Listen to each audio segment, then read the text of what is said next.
Olá, meu amigo, minha amiga, tudo bem com vocês? Eu espero que sim. Eu quero promover uma série de reflexões com vocês, baseado em alguns assuntos que têm sido motivos de grandes discussões nos diversos meios de conversas e nas mais diversas áreas aí da sociedade, sobretudo nos espaços de discussões promovidos aí pela própria tecnologia. E nesta proposta, nós vamos pensar uma série de alguns assuntos que são assuntos de fato críticos, assuntos de fato que são causas de grandes discussões e que, de certa forma, implica a realidade do Evangelho, implica a realidade da fé cristã e certamente implica a minha vida e a sua vida. Então, aqui no canal do YouTube, nós iremos abordar estes assuntos e o único intuito é nós, de fato, reforçarmos algumas realidades, alguns princípios, algumas convicções, repensar alguns assuntos que muitas vezes nós tendemos a negligenciar, a não dar atenção, e pelo fato de negligenciarmos ou não darmos atenção, estes assuntos serem cada vez mais motivo em que pessoas estão cada vez mais desacreditadas do Evangelho. E a ideia de discutir esses assuntos aqui é pensar o que você, o que eu, o que nós podemos discutir com as pessoas que falam sobre esses assuntos, a fim de ajudá-las a, sobretudo, não perder a esperança, não desacreditar no próprio Evangelho e manter-se firme em Deus. Então, nossa proposta é uma conversa rápida, é uma conversa objetiva e nós vamos trilhar nesse caminho para este fim de refletir, de pensar, de raciocinar, de considerarmos de fato o que vem acontecendo aí na sociedade brasileira afora.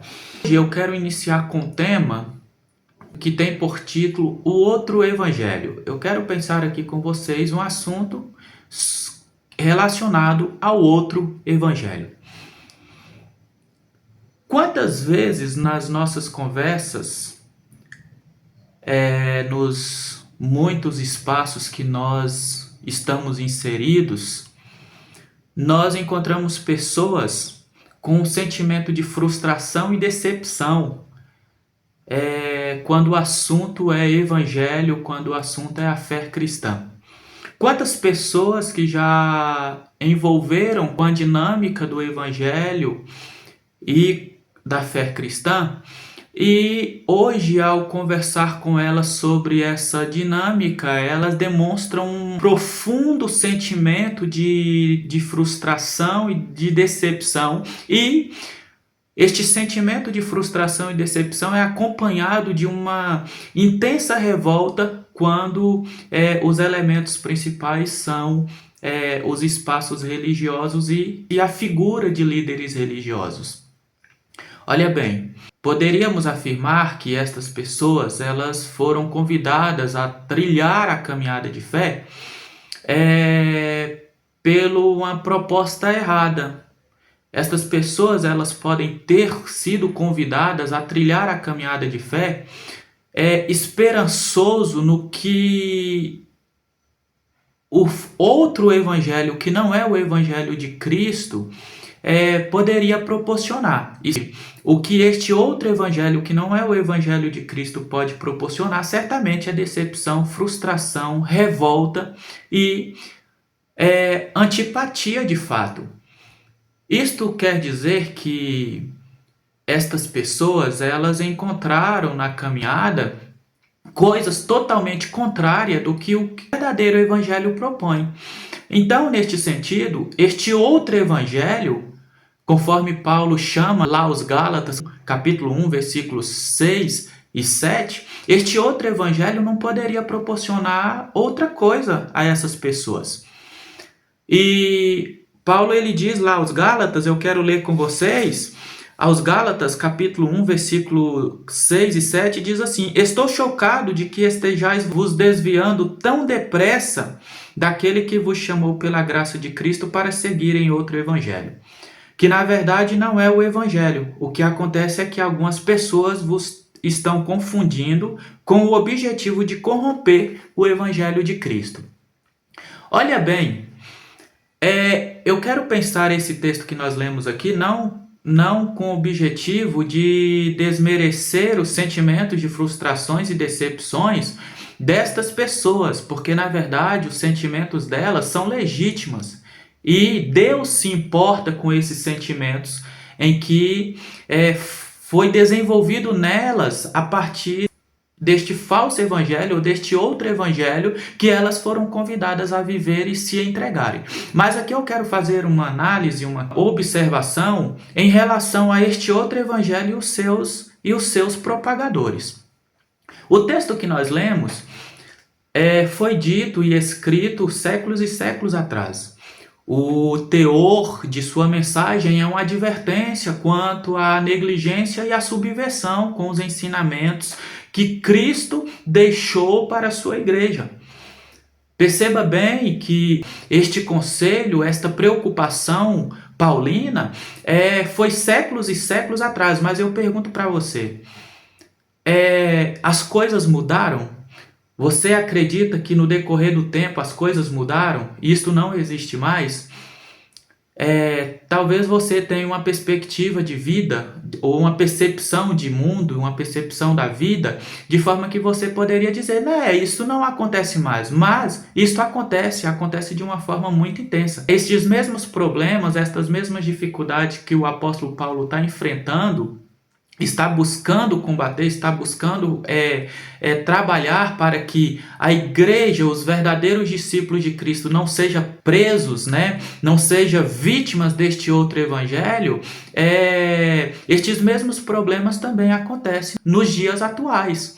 E o que acontece aqui é que essas realidades que o apóstolo Paulo enfrenta intensificou no nosso tempo.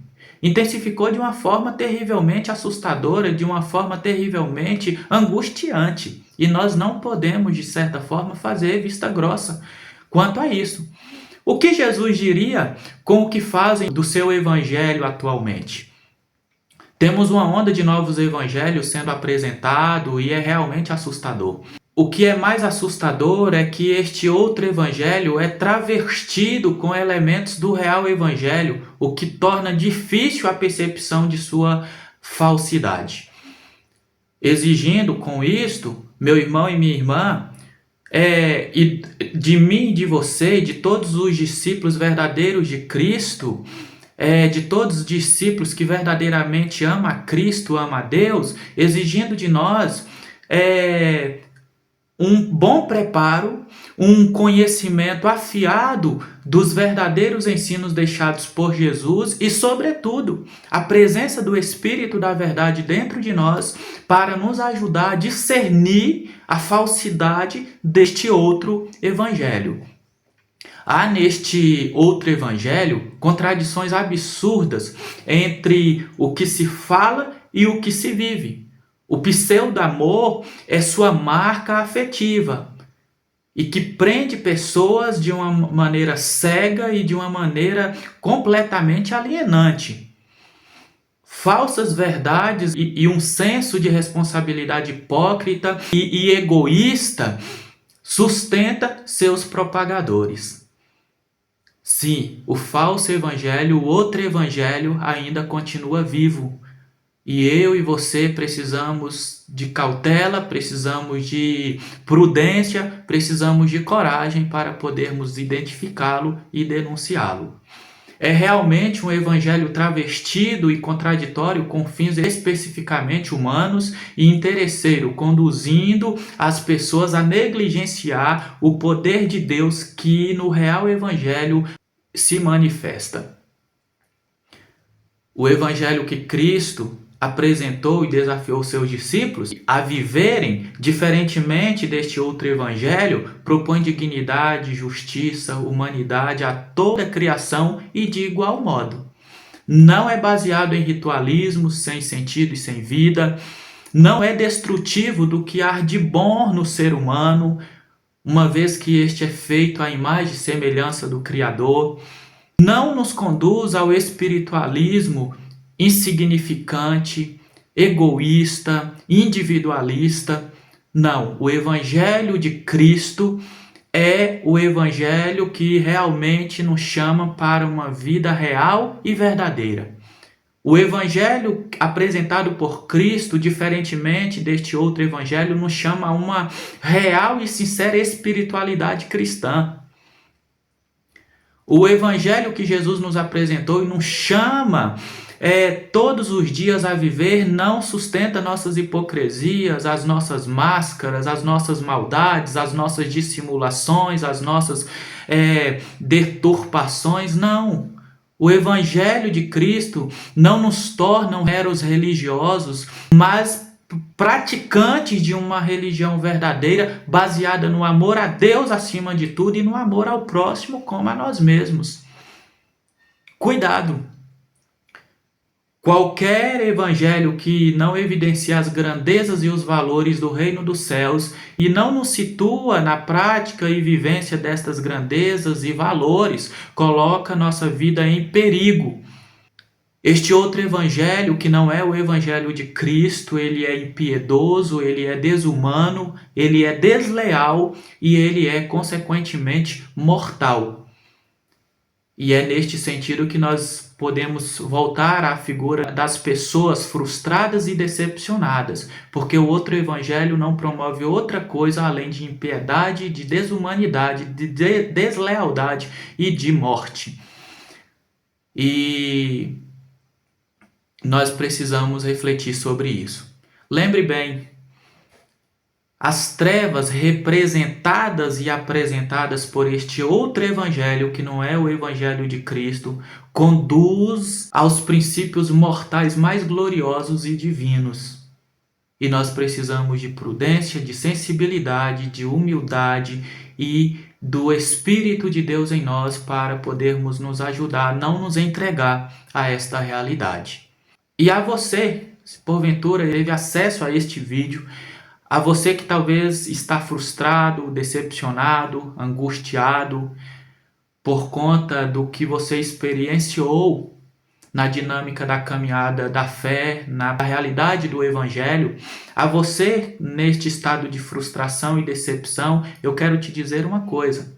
Quero te motivar a você acreditar que o Evangelho de Cristo é real e verdadeiro, porque de fato ele é.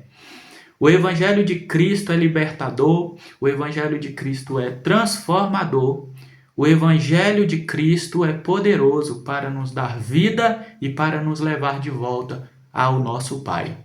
E para você, ainda frustrado e decepcionado e angustiado, o Evangelho de Cristo não legitima nenhum outro Evangelho que não seja Ele próprio. O Evangelho de Cristo, ele não compactua com quaisquer naturezas e práticas do outro Evangelho. E nos próximos encontros nós estaremos falando de mais um tema que é importante nós estarmos refletindo e pensando aí para podermos reforçar os nossos conceitos. Você que gostou do vídeo, você que achou interessante este assunto e que talvez conheça alguma pessoa que está neste estado de decepção, de revolta, de frustração, compartilhe esse vídeo com ela, deixa aí o seu like, deixa aí o seu comentário, compartilhe com ela a fim de que ela também seja motivada a voltar a acreditar na mensagem do Evangelho. Pense nisso. Deus abençoe. Um abraço. Fique com Deus.